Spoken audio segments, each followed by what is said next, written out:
Great. Yes, wonderful. So good morning, good afternoon, or evening, whichever applies to your time zone. We are excited to have you join us for the IFLA CPDWL webinar titled Open Science Unveiled, Empowering Knowledge Sharing in the Digital Age. As the IFLA CPDWL session chair, I'm delighted to welcome you to today's session. This webinar reflects our dedication to fostering global collaboration within the library community, made possible by collaborative efforts and support of the 6 IFLA regional division committees from Asian Oceania, Europe, Latin America, North America, the Caribbean, the Middle East and North America, as well as the Sub-Saharan Africa.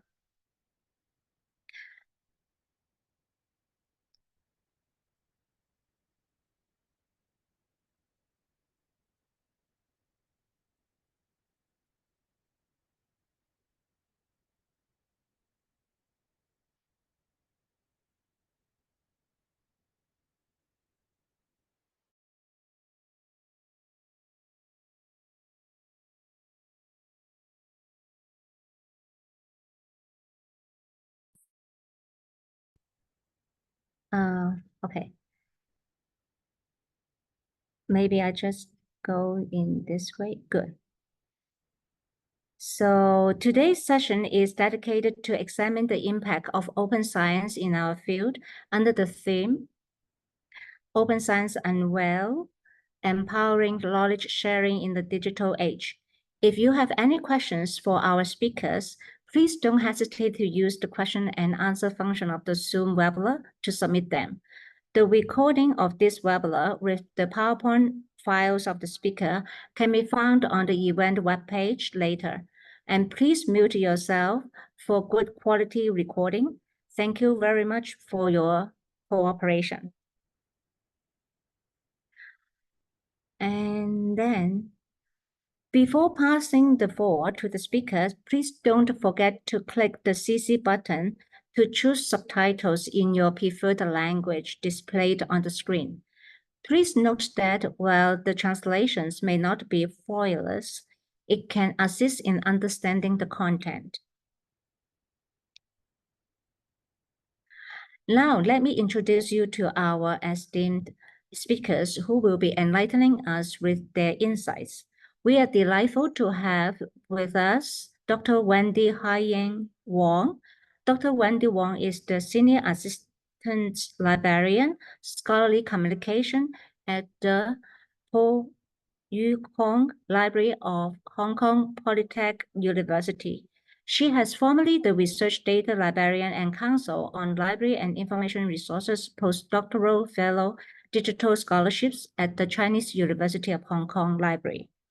Dr. Wong has been responsible for establishing and providing research data science services at the 2 universities.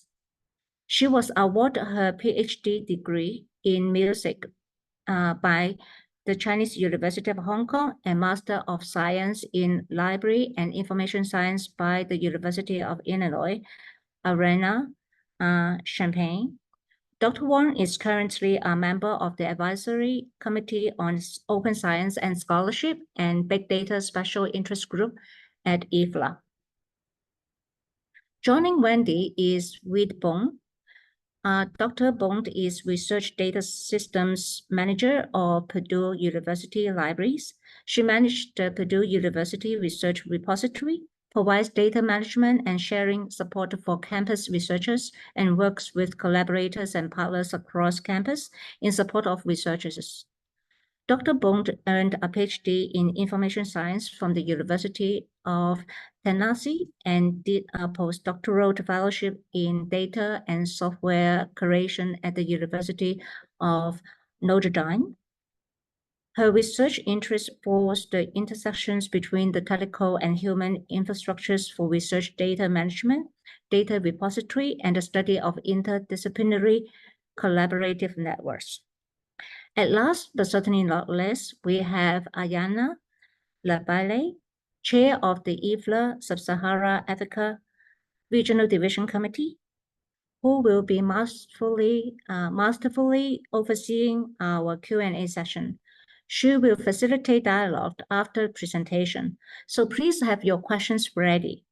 This will be followed by a wrap-up from the chairs and representatives of all 6 regional division committees, including Janet Labonde Ramos, Chair of the IFLA Latin America and Caribbean Regional Division Committee, Fatmi Karafadin, Information Coordinator of the IFLA Middle East and North Africa Regional Division Committee, Ayana Labale, Chair of the IFLA Sub-Sahara Africa Regional Division, Yuturo Sidman, Chair of the Europe Regional Division Committee, Diane Cohen, Chair of North America. Before I hand over the floor to our first speaker, please allow me a few minutes to introduce the important IFLA 2022 statement on the open access. The IFLA Advisory Committee on Open Science and Scholarship has advanced the work of Open Access Working Party, contributing significantly to the 2022 IFLA statements on open access. These statements underscores the essential role of free and immediate access to research outputs to address global challenges, emphasizing the removal of paywalls, enhancing access across disciplines, and promoting equitable information sharing, especially in crisis. It advocates inclusivity in open access by supporting marginalized communities and bibliodiversity in publication.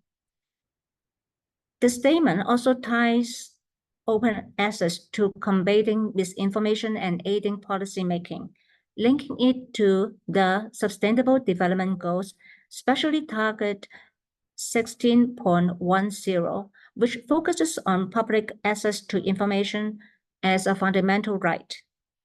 Open access practices aligned with the FAIR principles are crucial for the open science movement, enhancement global research participation, and requiring investment in skills and infrastructures to ensure effective access and preservation. As open access enters its 3rd decade, the urgency for broader and deeper implementation grows. IFLA has undertaken key actions to promote open access globally, including the engagement with international bodies.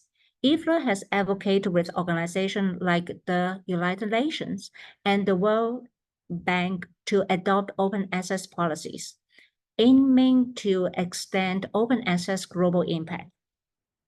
Also, advocacy for inclusion in the United Nations Sustainable Development Goals.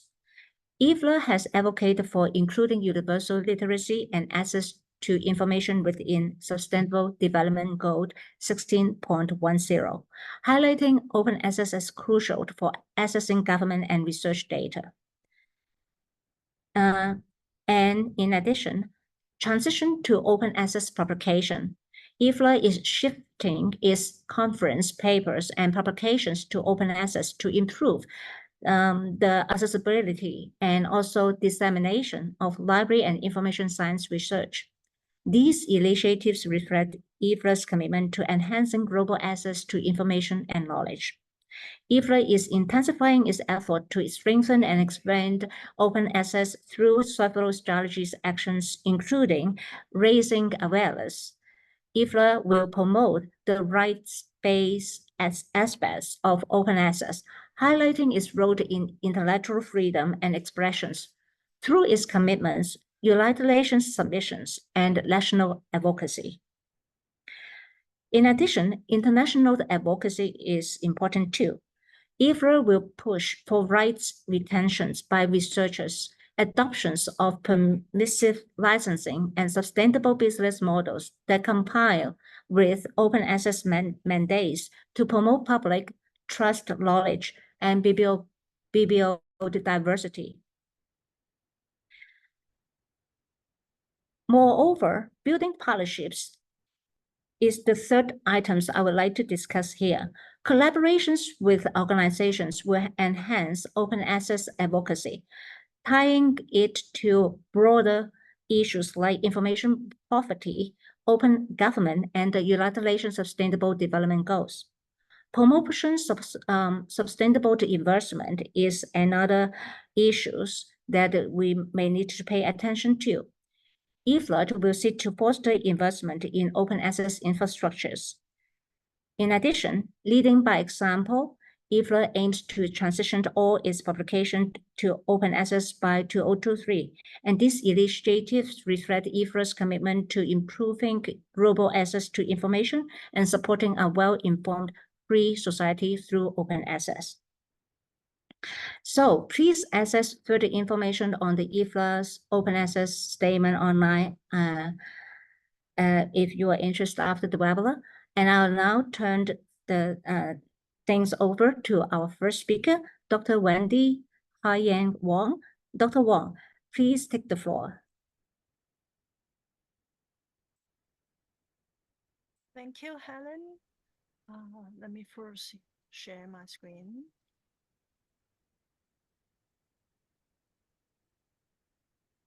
So you can see my screen and hear my voice, right? Yes. Okay, thank you.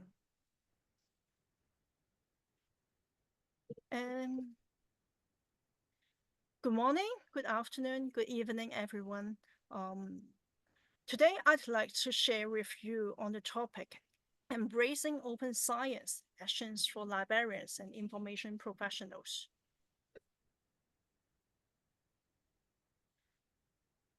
Before we think in details the actions for librarians and information professionals, I will first introduce some ideas on what open science is and the steps towards it.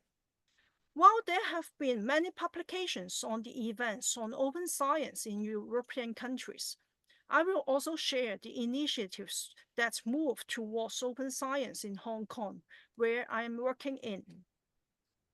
As a committee member of the IFLA's Open Science and Scholarship Advisory Committee, OSSAC, I will also inform you about the action plans of the committee. With this as the foundation, we will consider the role and actions of librarians and information professionals in supporting the Open Science Initiative. With the target 16.10 of the Sustainable Development Goals, SDG, of the United Nations, which encourage ensuring public access to information and protects fundamental freedoms, the UNESCO recommended in its recommendation on Open Science 2021 that open science aims at making scientific knowledge openly available, accessible, and reusable for everyone. For open science, other than the word open, we should also consider the other keyword, science. For scientific knowledge, it refers not only to the applied science disciplines, but also the natural and social science, and also the humanities. The recommendation also suggested increasing scientific collaboration and sharing of information for the benefits of science and society, and opening the processes of scientific knowledge creation, evaluation, and communication to societal actors beyond the traditional scientific community. It recommends that the information is accessed and utilized not only by the scholarly communities, but also by the societal actors or citizens in the society, thus involving citizen science. Using open science as a framework for scholarly communications, the academic research by researchers is bridged to the society, and this is bi-directional. With reference to the recommendation, open science covers 4 paradigms. As you can see on this graph, the green one, open scientific knowledge, the violet one, open science infrastructures. The orange, open engagement of societal actors, and the blue one, open dialogue with other knowledge systems. Open scientific knowledge refers to the open access of scientific publications, open research data, open educational resources, and open source software and hardware. These resources are often deposited on platforms such as repositories and archives for open access. These platforms are discussed under the open science infrastructure category, the violet one, and it could be virtual or physical. Besides having the researchers involved in the research, new forms of collaboration and work such as crowdfunding, crowdsourcing, and scientific volunteering are set up. Societal actors, citizens, and community also take part in the generation of knowledge. This enhances communications and dialogues between researchers, policymakers, and community members, and creates an open dialogue with other knowledge systems. These other systems include different knowledge holders, such as indigenous peoples, marginalized scholars, and the local communities. While most audience here today are librarians or information professionals, our role is to promote the open science initiative to researchers and support them on their path towards open science. In traditional research, researchers publish only the research articles, but rarely the others. When we ask them to share other forms of research outputs, such as data and software, they will feel that they are losing their assets in research. On this, we have to educate the researchers on the benefits of open science. Here are a few of them. When we open up our research results and process, this arouses the attention of other researchers. This enhances our visibility and research impact. It may also create opportunities for collaborations and idea exchange of research skills. Furthermore, when the ideas of open science are promoted in different countries and culture, research in different languages will be shared. Multilingual scientific knowledge will thus be openly available, accessible, and reusable by other researchers, societal actors, and communities beyond the research spectrum. In order to move towards open science, there are several steps we may consider. First, putting our research publication open access (OA) is a movement that has been promoted for more than a decade. In this graph, you can see the number of publications on Gold OA, that is the yellow, the golden line, which grants immediate public access, has increased from 260,000 in 2013 to 1.3 million in 2023. Its percentage over the overall global publications has increased from 11% of 2013 to 38% of that in 2023. This is according to the STM, the International Association Scientific, Technical, and Medical Publishers. While we see open access is gaining more acceptance from researchers, publishers, and institutions, we can also further the open science initiatives by opening up research data, educational resources, software, and hardware. In some countries, pre-registration of research projects is also promoted. If you are interested in this, the Center for Open Science can provide you with more information.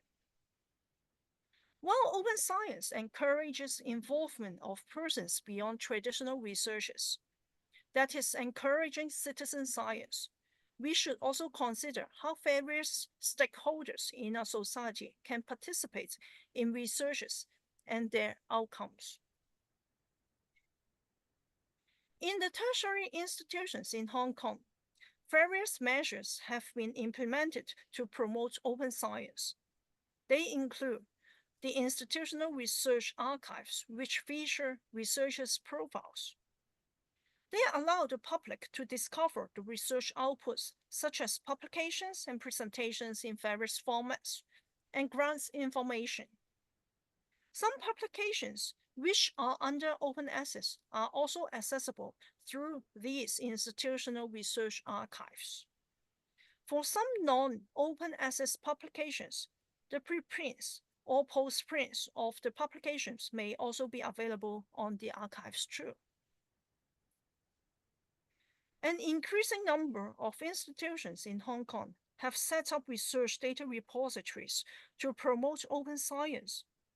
The data space at Hong Kong Universities of Science and Technology, HKUST, and the data hub of the University of Hong Kong, HKU, have the longest histories.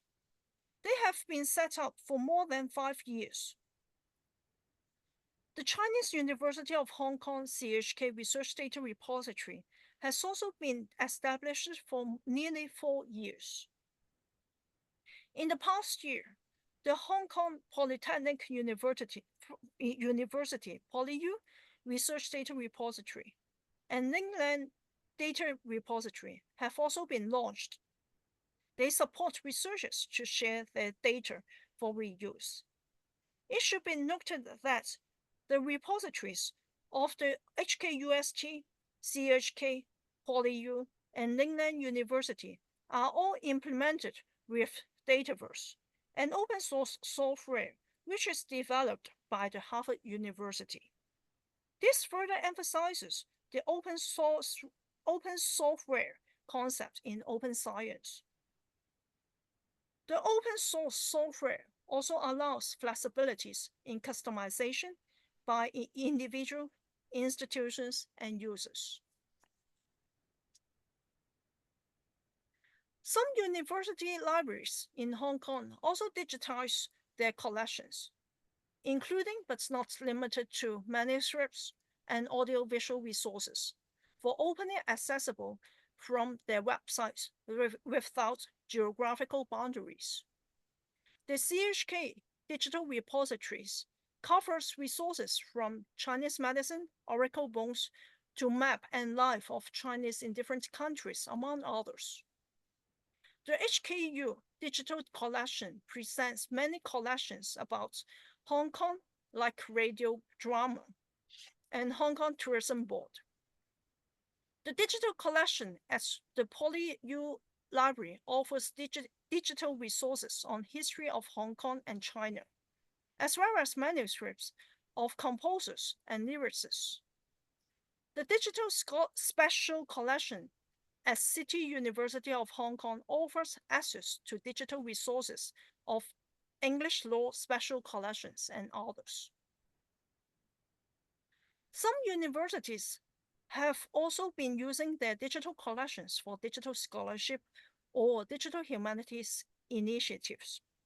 These are the examples from HKUST, CUHK, and Hong Kong Baptist University.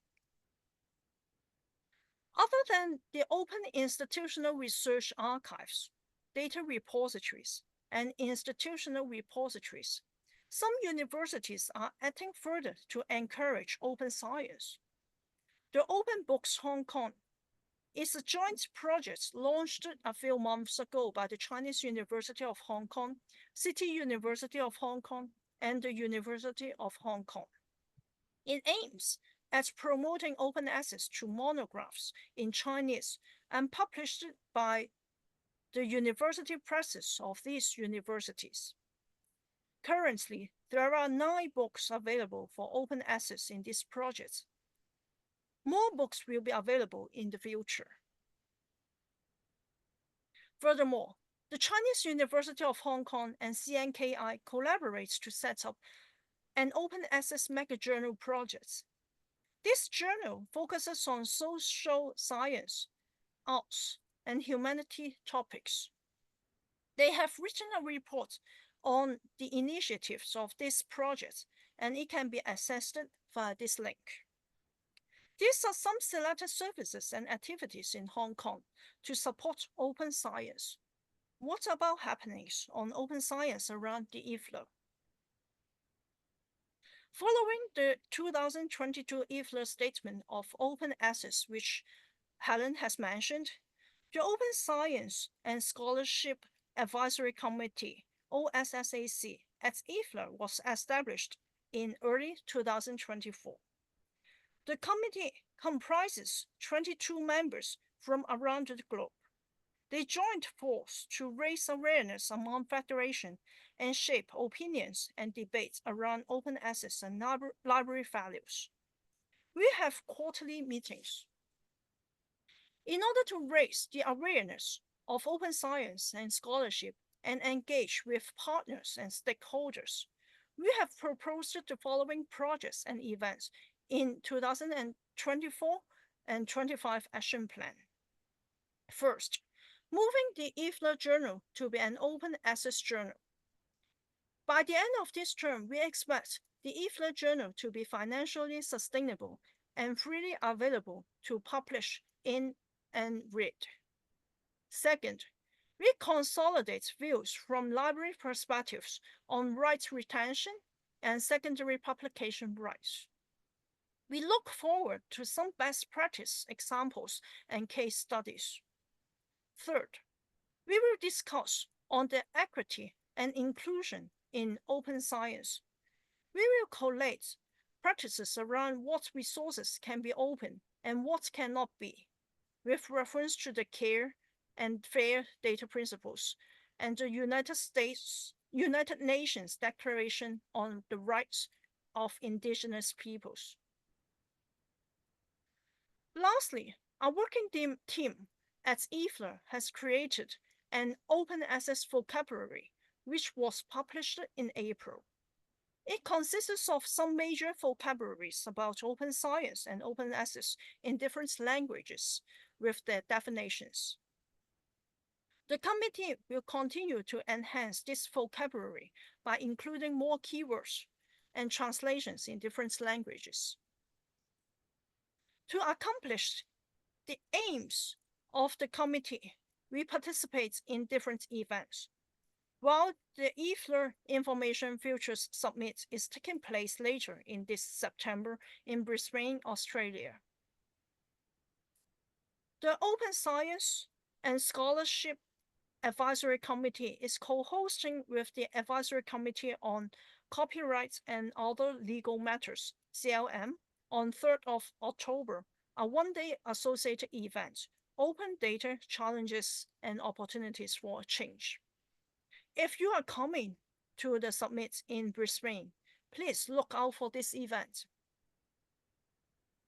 Furthermore, in 2025 World Library Information Congress, OSSAC is also planning for a session. This is what's happening around IFLA on open science. Looking back on us, librarians on information profession or information professionals, what are our roles and what are our actions to advocate open science? Open science is the trend for research and the information management. As a librarian or information professional, our role is to advocate open science to researchers and different societal actors. Opening and sharing their research resources is a fresh idea to some researchers. We would have to educate them on the benefits of open science. For instance, open access of publications can enhance their research visibility and impact. Open data can increase the opportunity for collaborations. Citizen science involves different societal actors and citizens to input their ideas in knowledge creation and make use of knowledge from research. The most important of all, open science can make good use of funding from various sources. Besides reaching out to researchers, we should also set up in advance open science infrastructure for the use by researchers where necessary. They include, but not limited to, institutional research archives, data repositories, and institutional digital collections. While researchers are in the process of opening up their research, we should also provide them with technical support. We may guide them on the meaning of different colors of open access. We may advise on the steps on depositing data. We may also introduce our open resources to the society for their reuse. As we also act as an agent between researchers and publishers, we should also communicate with publishers on the measures to support open science for researchers, such as the arrangements for article processing charges (APC). I hope these few suggestions shed some light on how we librarians and information professionals can advocate open science, which will elevate the next stage of information management and knowledge creation. Thank you. Thank you very much, Dr. Wong, for that informative and inspiring presentation. We will now turn to our next speaker, Dr. Bong. Dr. Bong, please, the floor is yours.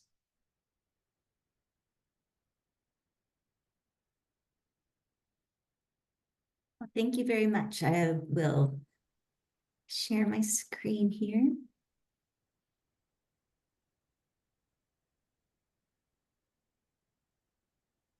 Can you all see and hear me? Yes, very clearly.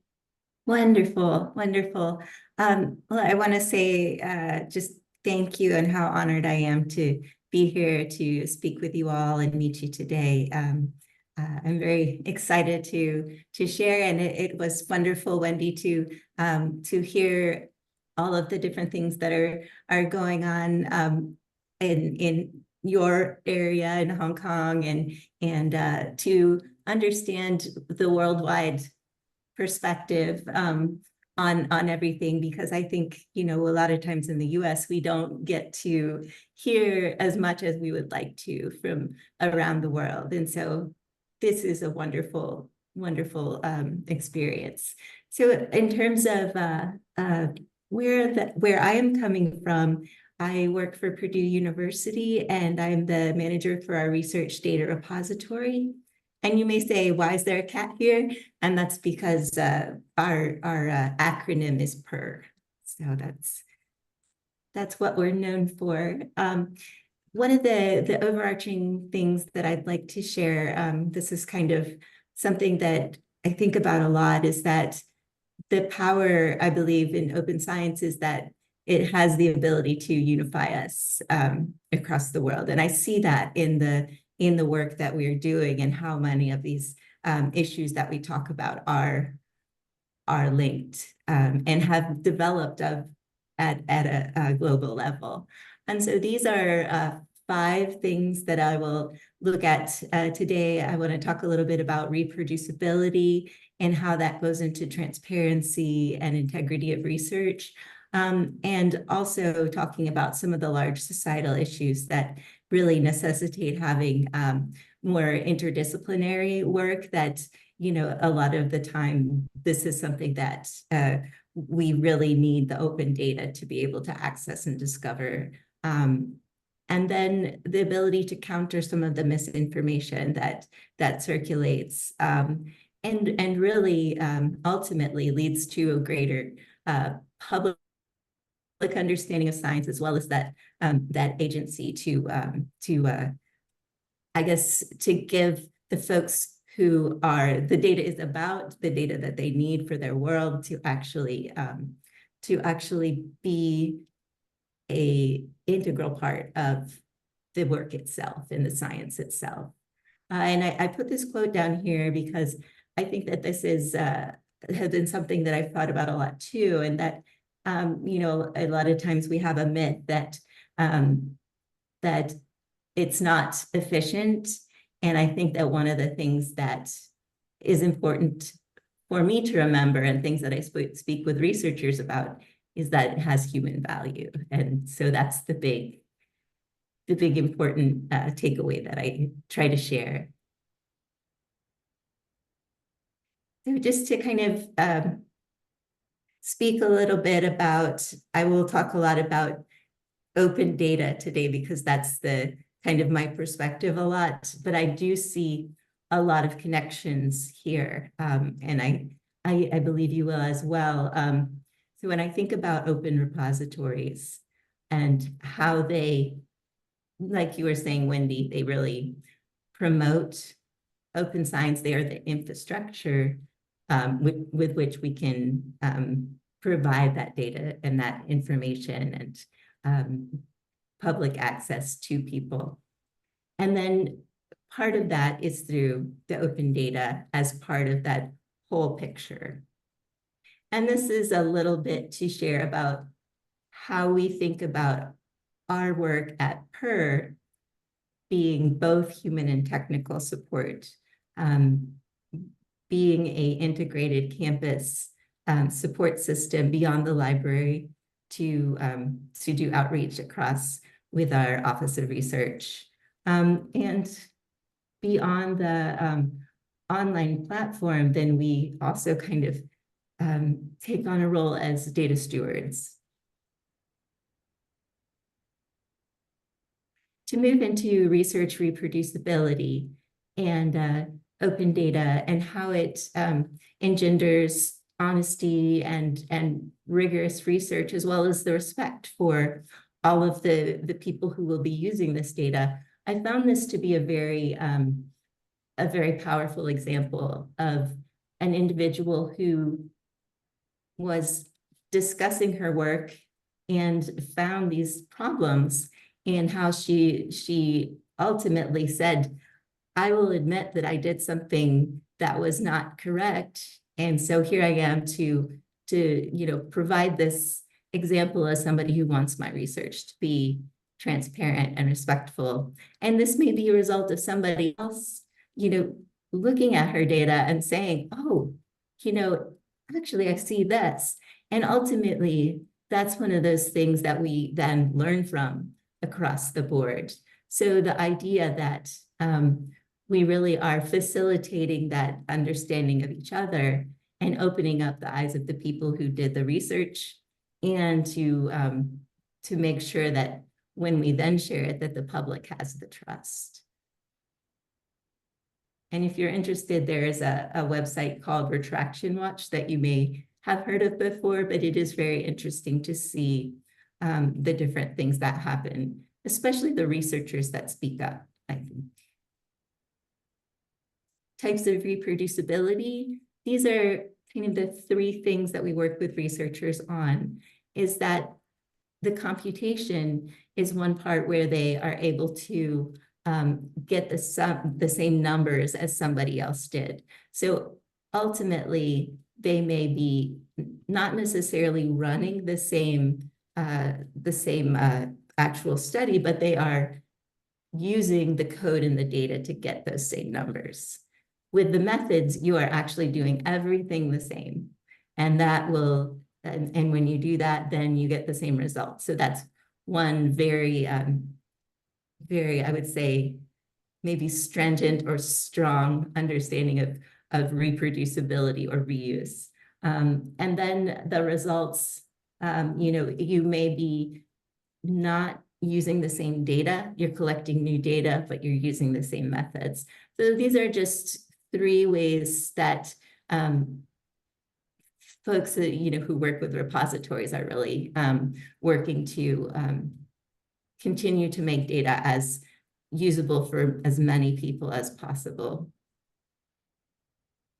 And to give a little bit of a kind of open science perspective from federal agencies, federal funders who fund our researchers, there's, I would say, a continuum. And this is something that, this is from NASA, from specifically the Earth Science Data Systems, which is a world I've worked in before in previous studies. And so you can just see how sometimes there is the need to have this, black box culture that they had before, where it's, nobody can see, up to, this free unlimited access and the different types of like the green journal publications, like you mentioned, Wendy. And so the specific environments, and then all the way up to actually being able to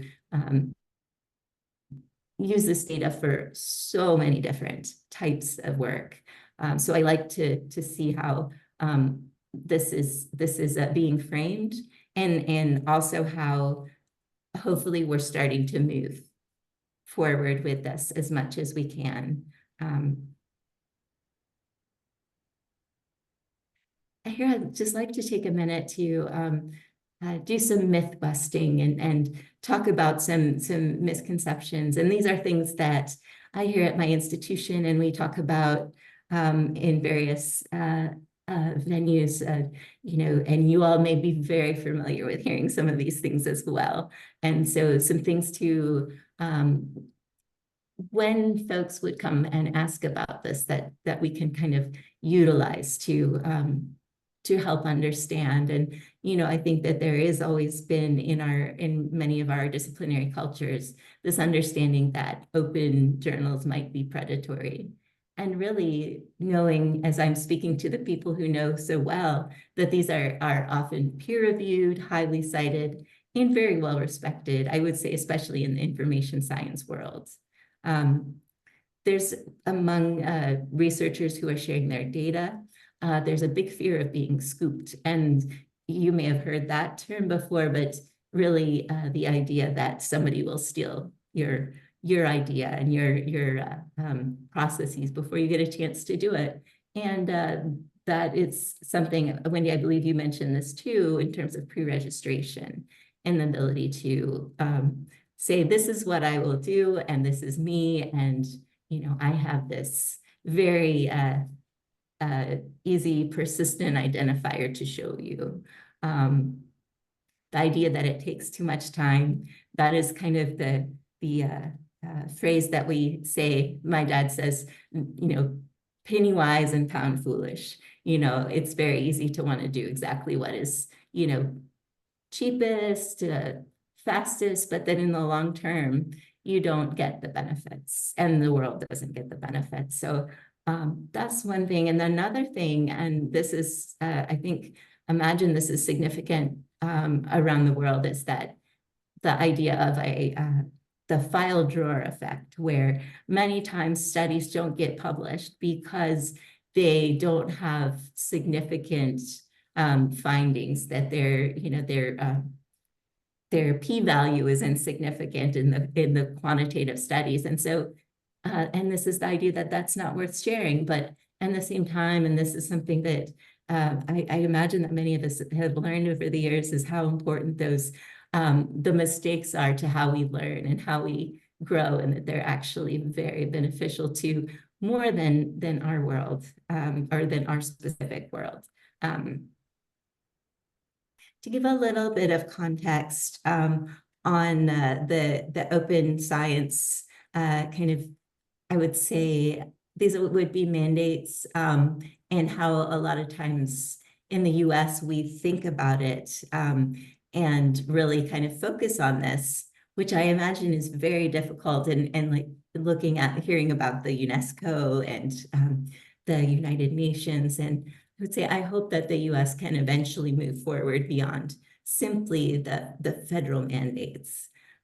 So we had two different memos that came out, one in 2013, and that really brought the rise of, excuse me, open science into, I believe, the researchers' eyes, and how the library worked with folks. And so the first one, you can see they want to increase access. In the second one, in 2022, they've really brought this forward to ensure that everybody has equitable access. So you can see that there is an attention to both making sure that the public is aware of what's happening, but then also how are they fully able to use it? And so these memos are actually requirements of the different agencies, and then the agencies from there make their policies. So it will take a long time for things to eventually bloom, but they are there and continue to be both a challenge and a very important thing. To give a couple of different stories, I think one of the really poignant things, and I imagine that many of you all have heard of this, is the Flint water crisis. And this was about April 2014. And I think one of the big things was when this happened, there wasn't data sharing and there wasn't even data available to the public. So it was difficult to speak about things and know about things that were happening without the exact view of the chemical components and the ability to access that and to then take that into your everyday understanding and how you make the arguments. So I would say that data really has an impact on environmental justice here, the openness. And additionally, I think it protects us in a lot of ways. It protects the public from all of the different issues that come up. And this company Theranos is obviously, you know, something that's very, very unsettling, and looks at a false method for diagnosing individuals' diseases. And this timeline of this, in a lot of the writing that they do, they say sharing was not happening. None of the data from the studies was open. And so at the same time, this happened for years and years. And there were lots of agreements with pharmaceutical companies and things like that. And eventually they found out that it was not viable and, you know, hurt a lot of people.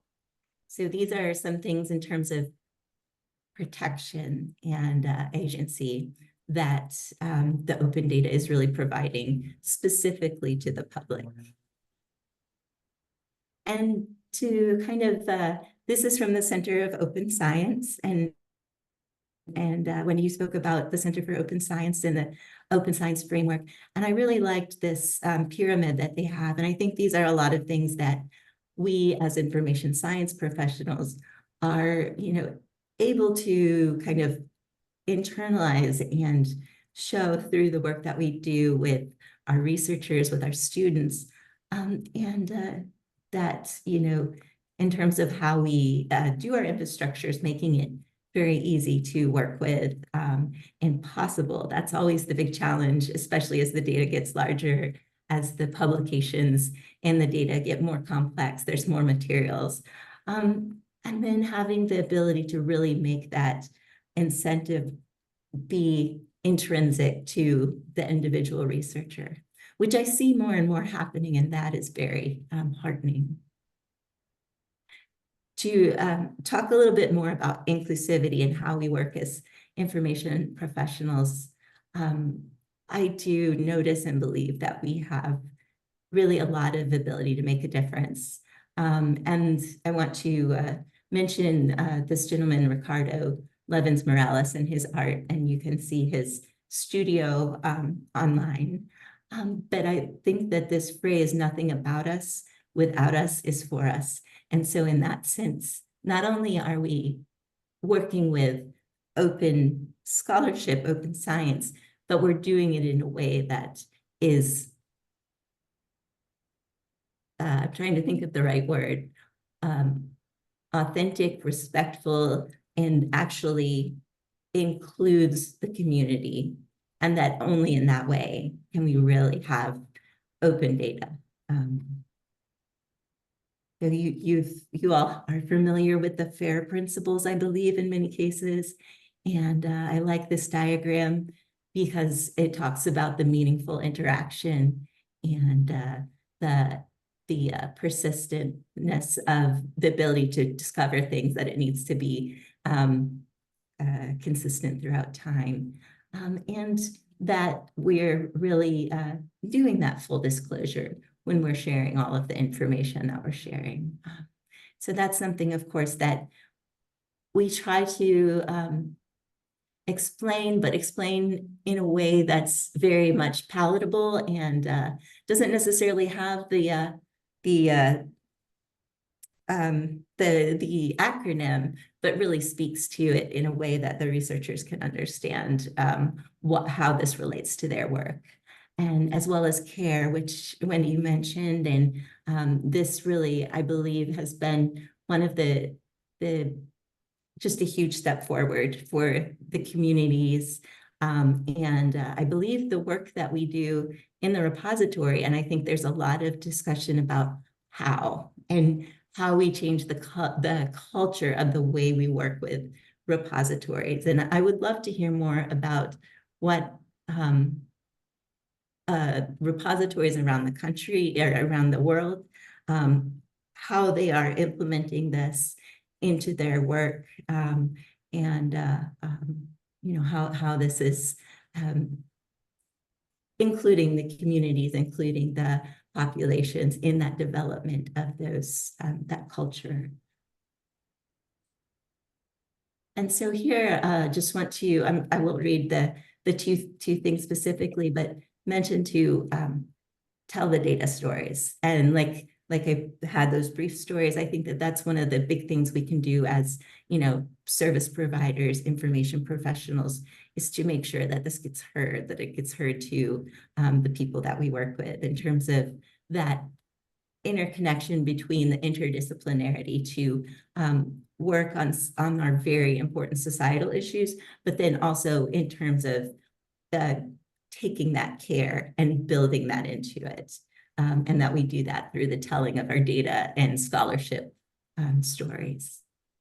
And my last kind of slide is considering engagement and implementation in the work that we do. And these are some examples from things that we have done over the years in terms of our dean held a speaker series, and that was wonderful for the researchers. We could hear how they are working with open science and open data.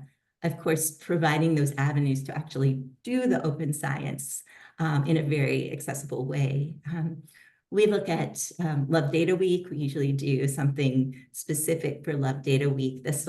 We had Valentine's one year, so we were giving out candy hearts that said Purdue loves data. And we did other things, of course, and then there's Open Access Week, and I would love to hear, I know that Love Data is an international initiative, and I would love to hear more about the different things that you all do or ideas that you have. And then, of course, as well as providing those licenses and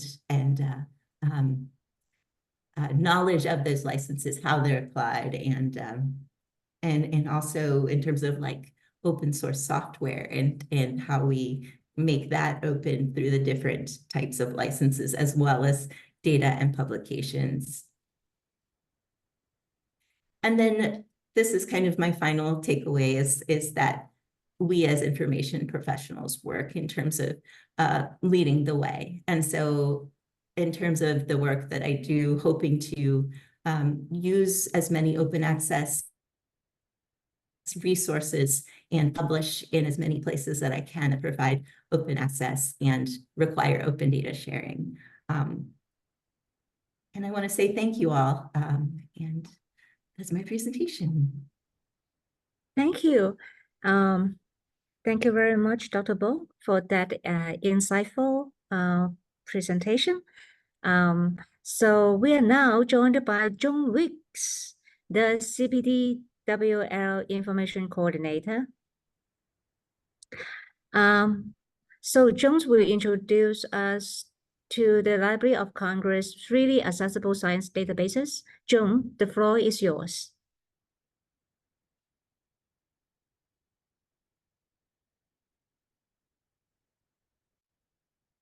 John, I think you need to unmute yourself. We cannot hear you. Oh, thank you. Sorry with that. And hello, we can everyone. Hear you now. Yeah, thank you so much. I'm so excited to present about the Library of Congress free scientific e-resources. And I'm head of the MIRI section in the African and Middle Eastern Division, and we're recommending officers, and we've recommended all these e-resources that I'm presenting today, and they're freely accessible from the electronic online resources catalog. And if you just put this URL, https://eresources.loc.gov, it's comprised of databases that have full bibliographic records, abstracts, documents, and statistics. And today I'm going to be talking about all the scientific disciplines that are in this database. There are also e-journals and electronic of all sorts of print e-journals and e-journal publications and e-books, a selection of print books through database subscriptions, and websites that are freely accessible that have been recommended by our library staff. And here's what the opening screen looks like. When you come in, if you do know the name of the database, you simply can type it in the keyword search. But today, I wanted to focus on scrolling down this page until you get to science and technology. And here you see the listing of all the different scientific disciplines that you can click on the link, and then you get the selected resources for your researcher. Now, is it free or is it on-site only? There are a lot of these e-resources that are simply only available on site because they're proprietary information. However, there is a wealth of free access and you can access those from anywhere in the world, just simply with an internet connection. So here we've gone into applied science, engineering, and technology, and I'm putting out here at the top where you see free access for this AATA online resource, and 156,000 records available. Also, this academiajournals.com, free access. Any of those you can get to. Here we see academic search complete from EBSCO. That means it can only be used on site. Okay, I'm going to click on this contents of resource link. Now I see the whole schema of this. It lists the description, the complete provisions, and here it connects to the database directly, and it provides you with all sorts of connection and access. Now, I'm going to link on with Reed about accessibility. Not all of our patrons have English proficiency, or perhaps they just need a little help with that. I'm going to recommend, and I do this for my researchers all the time, translate.google.com. You simply pop in our e-resources link, and since I'm the Turkic specialist, I'm going to say it into Turkish. And when I pop that in, all I need to do is instantly put it in, and this database translates into Turkish, and the researcher can then perhaps have a little bit better handle on what they're finding. So Helen, that's it. That's what I'm trying to share today. Please use the electronic resources from the Library of Congress. Thank you, Jones. So now it is my pleasure to introduce Ayana Labale, who will lead our interactive Q&A segment as the chair of the Sub-Sahara Africa, the Regional Division Committee at IFLA. Ayana brings an extensive wealth of knowledge that will undoubtedly enrich our discussion. Ayana, we are all set for your facilitations of the Q&A session. The floor is now yours. Thank you, Helen. Good afternoon, everybody. We've had a beautiful presentation from our presenters. I'll field the question. Let me just start with you, Joanne. Joanne, just a quick one before we let you off. Are we all, is it okay if all of us, we can link these free databases to our library catalogs? Oh, the free databases from the Library of Congress. Yes, they're just links. We put the system called Electronic Resources of the that EROC catalog. It's a specific way of putting the metadata into this system that presents this access and linkage to us. And that screen is available to everyone. And that's what we have recommending officers have done. I got a Kazakh journal and I went to Iraq committee. They created the records for it and then they put it into the Iraq database system. So if people have things they want to send, we can recommend and put them into that catalog system. Or if you want to link out and you see some that you think would be cool in your system too, you can should be able to ingest them into your system. Oh, thank you very much. That's good for our collection building. Wendy, Dr. Wendy, let me start with you. You made a reference to engaging or including giving societal access. Other than just consuming, how else do you think the society, other than the researchers, how are they benefiting from the institutional repositories or from the open access movement? Would you take that briefly, please? Thank you for the question. Do you mean how the researchers or how the citizens benefit? The citizens.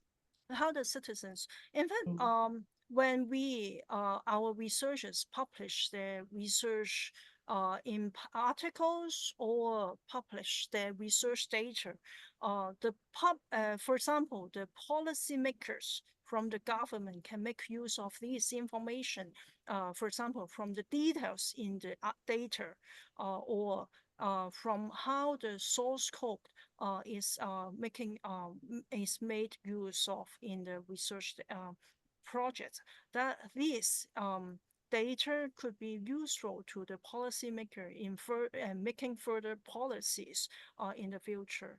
Also, while as Rich also mentioned, reproducible of research data is very important in research because even if researchers produce their research, some non-academic staff, maybe from the journalism or from the community, they would like to further reproduce the research and further enhance on that or giving further insights on those research.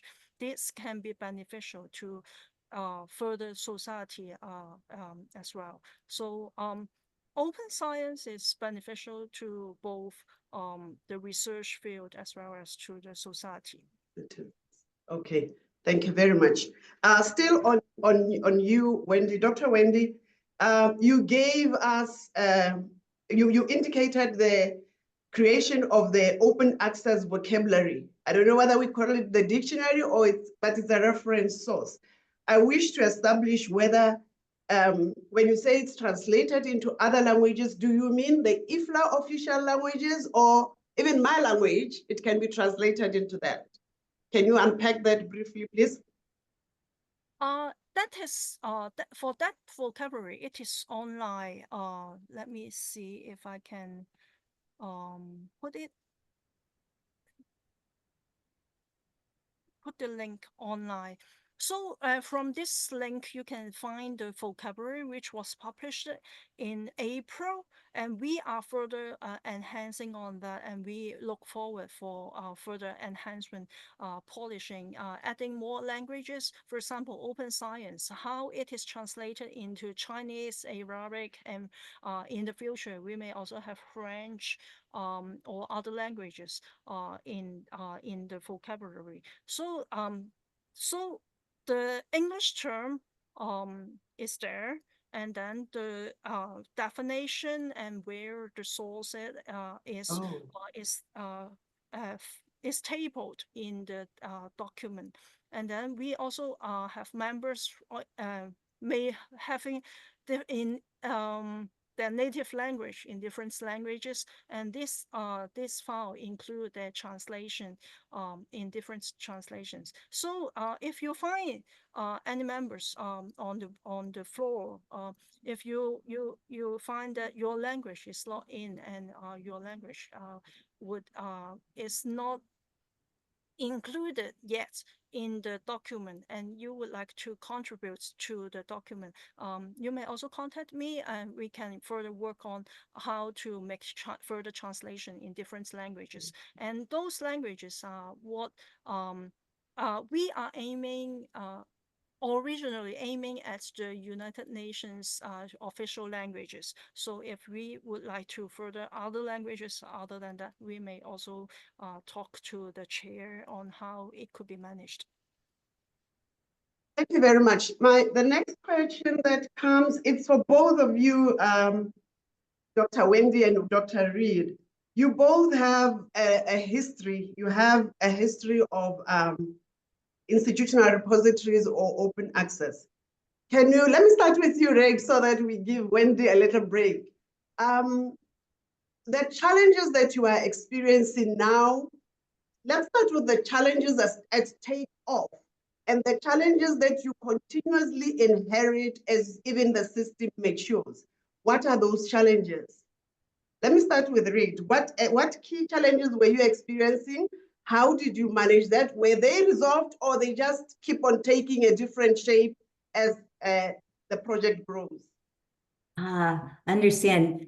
Yeah, I think that one of the things that there's components of that fair that we continue to run into, and that would be the interoperability and the reusability. And so these kind of show up in different places over time and in different contexts. So a lot of times when you're working with a researcher, they may need something that the infrastructure is not able to provide, or that idea, that data, or the code and all of the materials are too large to actually transfer functionally. So these are the things that we continue to troubleshoot, as well as some in terms of some of the misnomers or some of the fears that we run into with opening up scholarship and opening up data. Okay, I'll get back to you when we talk of the myths. Let's hear what Dr. Wendy has to say. Challenges, how are they growing? How are they evolving? In fact, as a research data librarian in the past few years as Chinese University of Hong Kong, and also now at Polytechnic University, what I face is that it is difficult in Hong Kong to invite researchers to share and deposit data because they find that these are their assets in research. If they share their research data, it will be difficult for them to make further insights on the research data. Because it's not yet a policy in Hong Kong for researchers to share the data, but many institutions have been promoting and acting on open access of publications, for example, articles, research articles, and conference papers, but not research data. So working as research data librarian in the past few years, the challenge is to invite researchers to share their data. Mm-hmm. They obviously don't come to table because of the myths, which is what Reed talked of. Dr. Reed, you mentioned the myths and the actualities. As a librarian, we know the actualities. How then do you bridge the myth? They have the myth, we have the actualities. What challenges do you encounter in trying to come to the same level with each other? Oh, that's a really good question. I think that some of this is outreach. Some of this is letting the campus know that we are here and these are the things that we do, and we can help you with this, and really start from the very beginning in talking about things positively, but with the consideration of the the perspectives of the researchers. And I think there's a lot of disciplinary culture that, that we are learning about and trying to help dispel some of those myths that come from that specific world. Business is one specifically in the US, and not to call out business at all, because my father is a business professor, but just seeing those misnomers in those specific areas, maybe we speak to it more directly, I think. Mm-hmm. Okay, I'll invite you as my audience or the participant. If you have any question, please drop it in the chat box, and then we'll take it up. The next question relates to the natural digital divide that always exists in whichever area you want to look into. How do you pick? How do you manage the digital divide in the uptake of open access in your universities for both of you? Is there a divide? What comes out more pronounced in the divide? And how do you bridge it? I'm more interested in how do we bring each other to the same level? You want to start with that one, Wendy? Can you clarify what digital device you are referring to? Even in the presence of as much technology as you may have, there are still those people whose uptake is very slow. And there's usually the ones that take up technology very quickly. So despite having the technologies, there is always that digital divide. Other than the techno divide, there is, should I say, the people divide, the social divide that keeps societies at two different levels. How do you bridge it such that you have a fair participation in the open access platforms or arena? Okay. I think for some people who are technologically more advanced, they have no difficulty in accessing digital resources online and from around the globe through the internet. So the main concern goes to those who are less having less strength on the technical aspects. So I think as a librarian, we aim to help and support research all patrons to the library in accessing resources. If for those coming to a university library like ours, we would still give some workshop on how to manage technological skills. And we may have one-to-one consultations, so these can help them to learn some skills. Other than the one-to-one consultations, we also have workshops, even to the not university level in Hong Kong, even some mobile network provider. They also provide some training resources to or some training courses to elderlies in Hong Kong. So they know how to use mobile device to access on information from the internet. For the public libraries in Hong Kong, we also have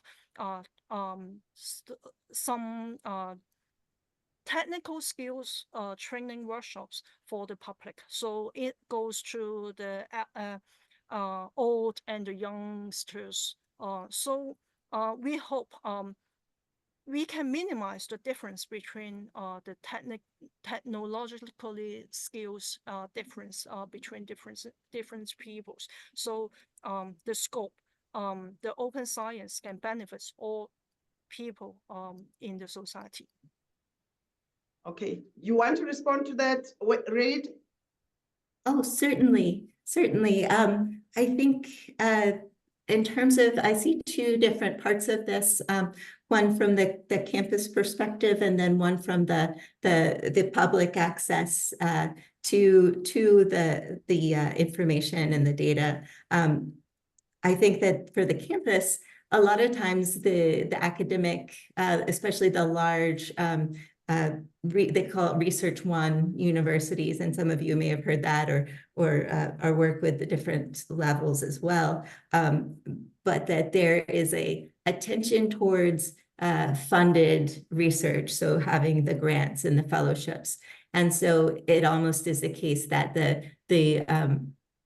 in terms of resources and training and support of individuals, that it really has, that it is from the Office of Research and from our administration very much gets the resources and gets the notoriety and the trainings and things like that because of their, I guess, popularity and the revenue that they bring to the university. So in terms of having the technology that they need, a lot of times that's very difficult for them to get and fund. And from our side, having limited, we are definitely often have to make choices.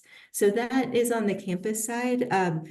In terms of the open access and the public, we are less engaged in that at the university, but what I see happening, and a lot of times these are collaborative projects with folks who work in the federal government from the data and information open access world, is that they're making tools to allow some very, I guess, easily accessible ways to look at data in sort of in terms of like mapping, in terms of providing information about the different variables.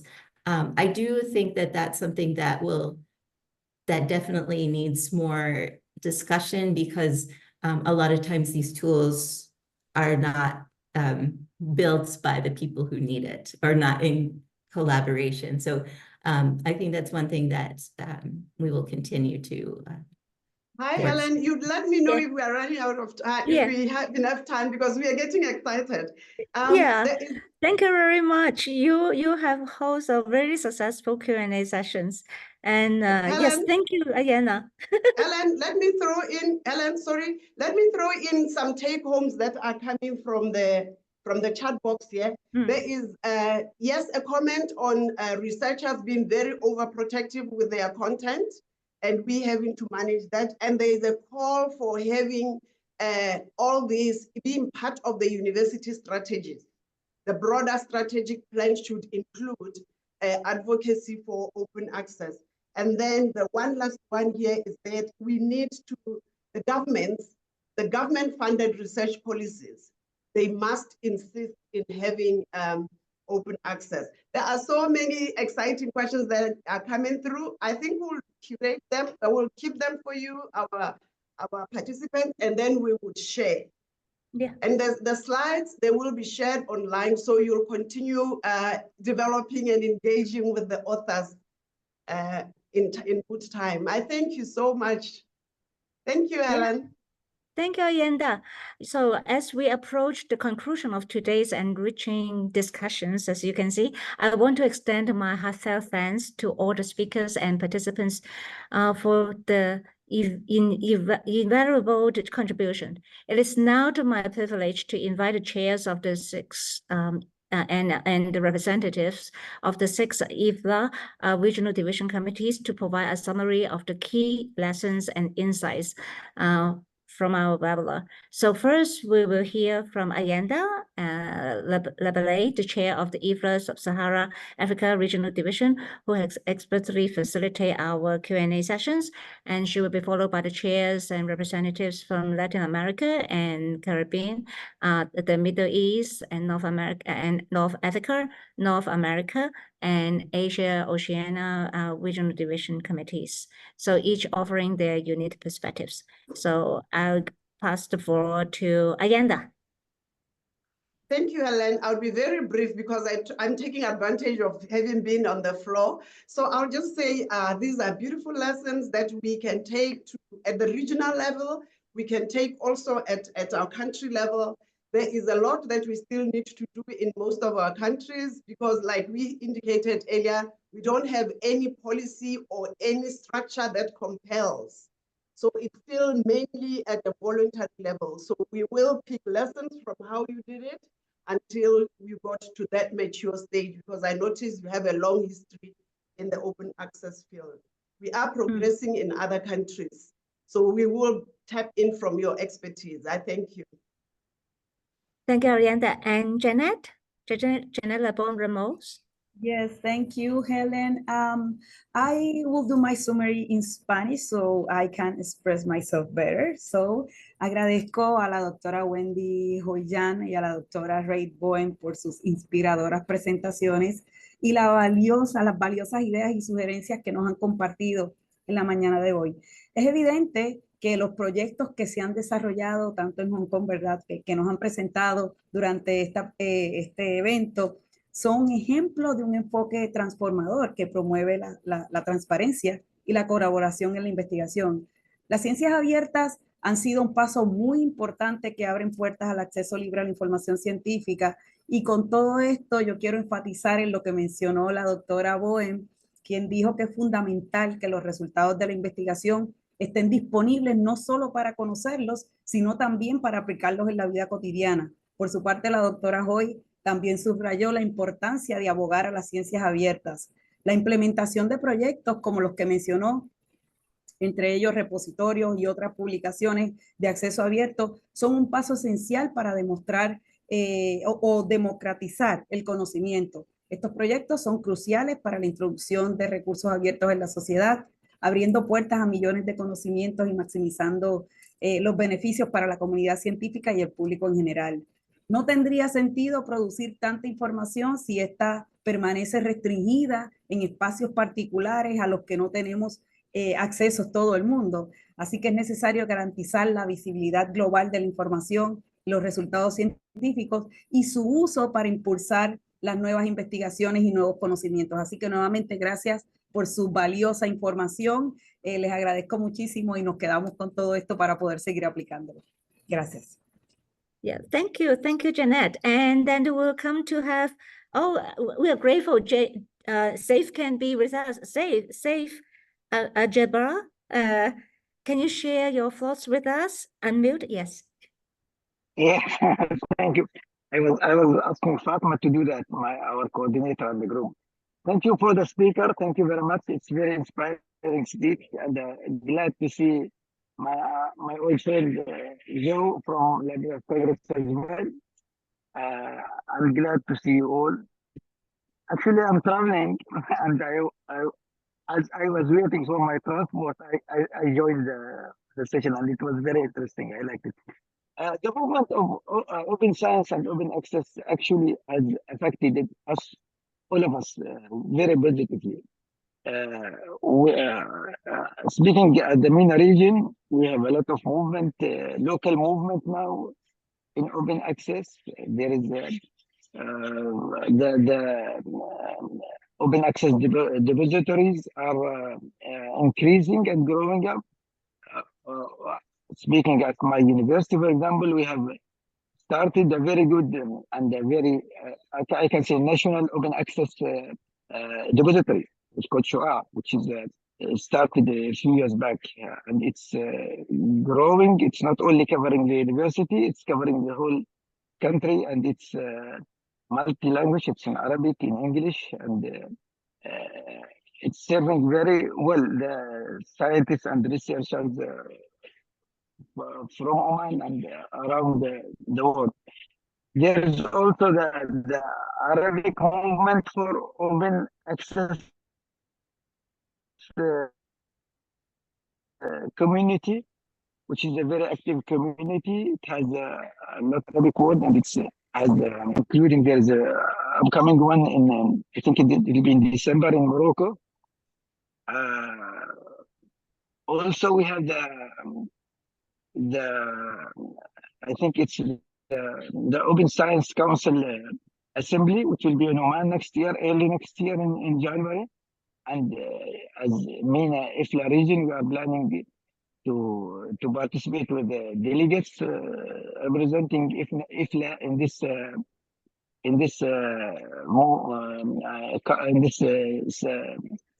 meeting. It's I think when it comes to open science, it's very important for us as a librarian to educate ourselves about it, and our institutions as well, and also our users, be them in the universities or in the communities around us, because it's very beneficial for the researchers and for scientists as well. Thank you, Helen. If Fatma has anything to do. Thank you very much, and have a safe and enjoyable trip. And then we have another good partner here, Yuturu Semen, the chair of the Europe Regional Division Committee.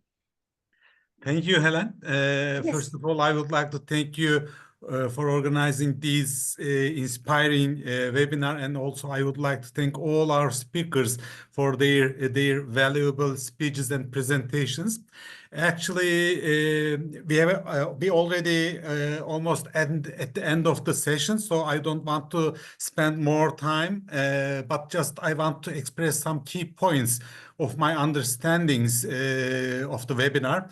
The first thing I want to express that the policy, open science policy, is one of the most important part of the open science movement all over the world.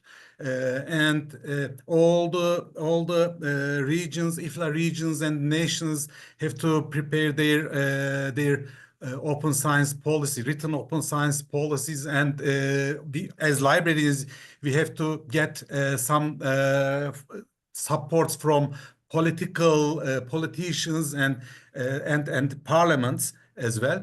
And the other thing is the money. We need more financial support from the governments and the region governments. For example, in Europe, there is a strong financial and political support by European Commission, and it aims to promote the sharing of research results funded by public resources within all European Union. These are the key points that I want to express for now. Thank you again.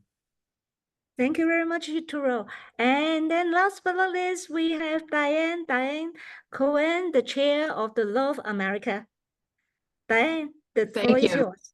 Thank you so much, and I second all of the comments. A very interesting morning or evening, and I do want to support what Ertuğrul, my European colleague, just said about the absolute importance for all of us as librarians, no matter the institution, but particularly our research-intensive universities, that we know and support and advocate for the government-funded open science policies. If we don't have the policies in place supporting the work we're doing on the ground, we will always be trying to support from the bottom up.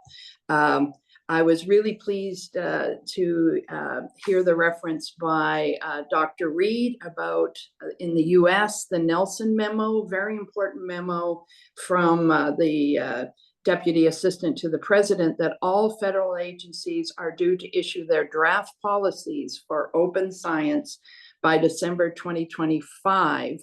And the Association of Research Libraries just responded to the first draft that came forward from the National Institutes of Health for their draft public access policy. This is important feedback on behalf of our research libraries, and is a leading example of the advocacy work that ARL does in the US and our Canadian Association of Research Libraries in Canada. There's lots of information on the Canadian open science policies. I encourage you to take a look, and let's keep working. Thank you. Thank you, Diane. Now, before I have my closing remarks, I would like to ask whether Femi, Yes, Fatmi. do you have any, No, words? thank you. Thank you very much. And it was a very informative and the only thing I can tell you that we all have almost the same concerns, all librarians, and we all have the same enthusiasm for the open science movement. But in my case, and maybe in other cases, we need this could not be done only by librarians. It should be done with the administration, with the university, with faculty members, with deans. It cannot be done only by librarians. So I would like to outreach to the university administration first to support this movement. Thank you. Thank you. Yes, Femi Terafidin is the information coordinator of the IFLA Middle East and North Africa Regional Division. So as we wrap up today's sessions, I want to express my deepest gratitude to all participants for their active engagement and insightful contributions. Special thanks to our speakers, Dr. Wendy Wong and Dr. Yue-kong, for their thought-provoking presentations, and to Ayana Labelle for her adept moderation of our Q&A sessions. I'm also deeply appreciative of the chairs and representatives of the 6 IFLA regional division committees for their enlightening summaries and the collaborative atmosphere they have fostered throughout this webinar. So special recognitions goes to Ayana, Janet, Yuturo, Diane, Femi, and for their valuable contribution and insightful thoughts on today's discussion, and of course, our CPDWL volunteer, Alexa. To all our attendees, our active participations are what truly enriched this session. And we are deeply grateful to each of you for joining these important conversations on open science. And it's your involvement that makes events like this possible and successful. Thank you very much for your valuable contribution to our dialogue. And thank you once again for joining us. Hopefully next webinar will be in 2025. So thank you and goodbye. Thank you. Bye-bye. See you next time.